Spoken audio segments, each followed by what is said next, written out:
Hello. Today we are going to talk about the pectoral girdle in your upper limbs. So we are done with the axial skeleton, the long axis of the body, and we're ready to move on to our appendages. And today we're focusing on the upper appendages. Tomorrow we'll do the lower appendages.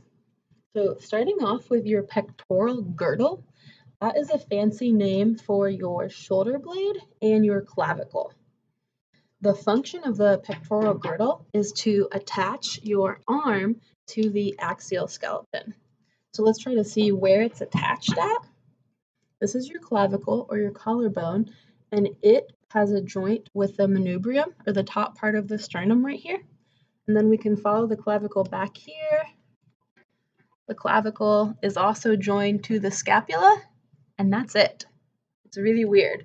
Like, I wish I could show you more of this, but the only place that the upper arm is attached to the body is with that little joint right here.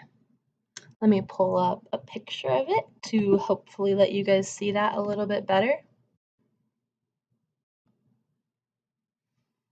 So here we have your arm bone, and then this thing right here is your scapula, like a big triangle bone, your shoulder blade called your scapula. And then here's your clavicle. This is your sternum, and this is where the clavicle is attaching to the sternum.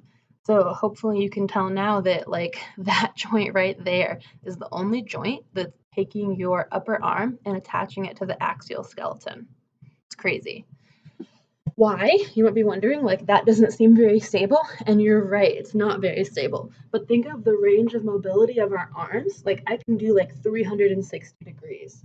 Because this socket right here is so shallow, that point where the epiphysis of the humerus fits in there is really shallow, and there's not very many muscles. It allows for a big range of movement, but again, not very stable.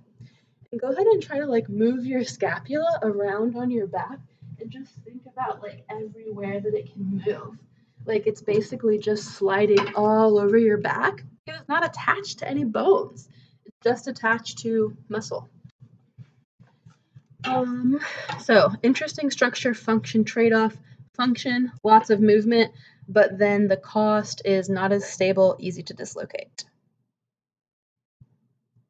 And then if you can remember our anatomical terms, this is your brachial region or your arm. This is your antebrachial region or your forearm, and your hand is your manus. Your brachial region only has one bone, the humerus. Your antebrachial region has two bones, the radius and the ulna. The radius is the one that's closer to the thumb. So if you're trying to find it, find your thumb, and then it's that bone right here. And then finally, the manus has lots of little bones that we'll talk about in a little bit. Let's take a closer look at the humerus. So this bone right here, and when I look at it, I notice that the epiphysis has a really big head. The ends flare out like that. Why? So that it can join in with the scapula and it can create our shoulder joint right there, and it allows the humerus to spin. And then this joint down here also has a special shape that you can't see because that just came up. But the bottom of the humerus forms our elbow joint. And then let's take a look at the radius and the ulna. So they are held together by ligaments, but they are, notice, there's a lot of space in between them. They're able to move. And if we can see on this guy, the radius is that bigger bone right here. So it's larger by the wrist, and then the ulna is smaller. And then the opposite is true at the elbow. So this is the ulna or the elbow.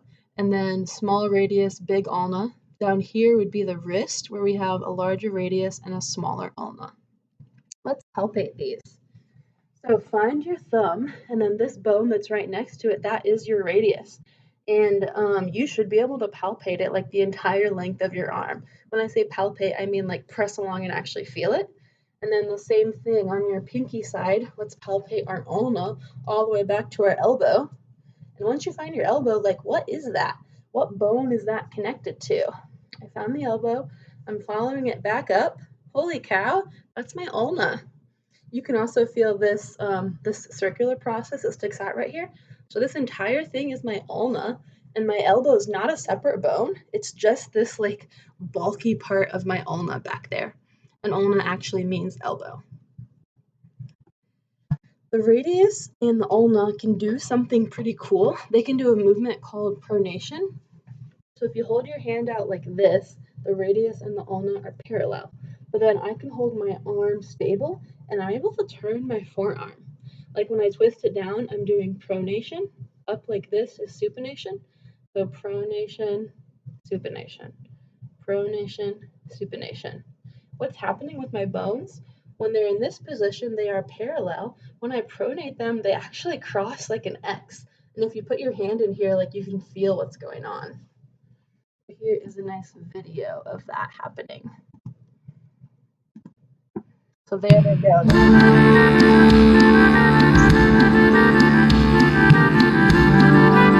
Pronation,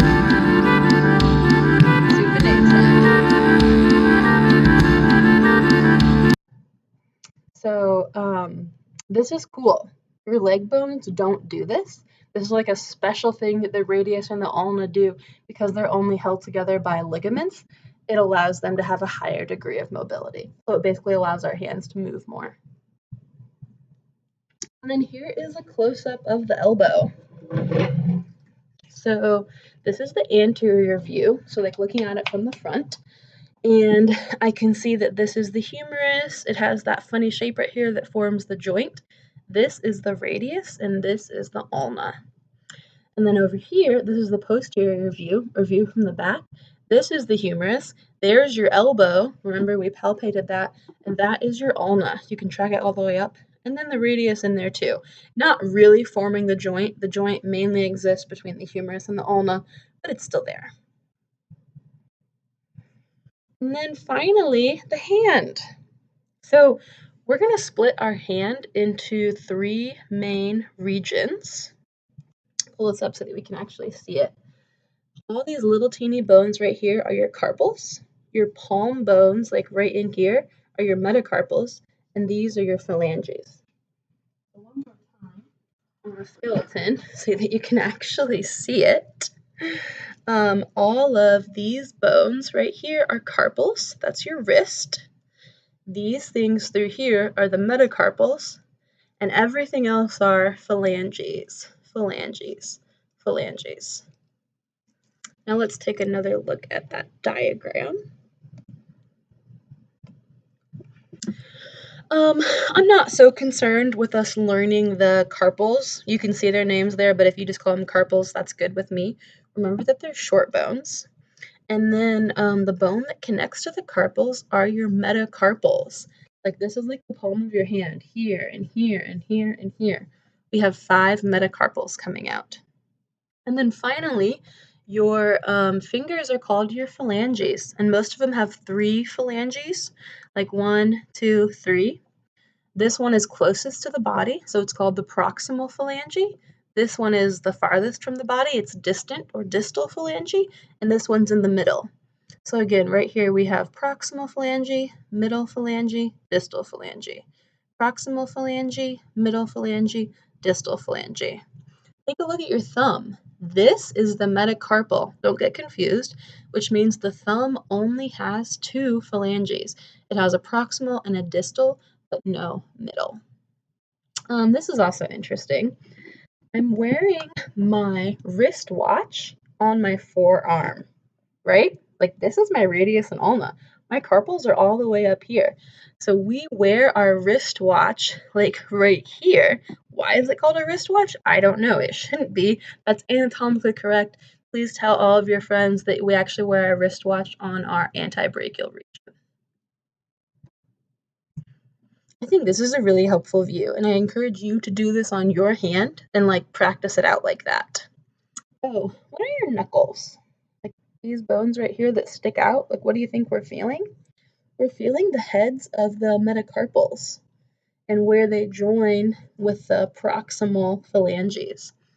So this right here is a metacarpal, that's a proximal phalange, so that's your knuckles. And here is an x-ray from 2 years ago when I had to get my hand x-rayed. So let's try to orient ourselves of what we're looking at. I can see that those must be carpals, and that means these must be metacarpals, but we can't see my phalanges because they had me make a fist like this. But you can actually see my distal phalanges right there peeking down in because it was like a fist. And then if you look at this, that's big and it's by the carpals, so that has to be the radius, which means that has to be the ulna. So do you see what mistake they made on my x-ray? You'll be able to see it a second when that thing goes away. They labeled it left, but that's wrong. Because, yeah, if this is my radius, then the radius is by the thumb.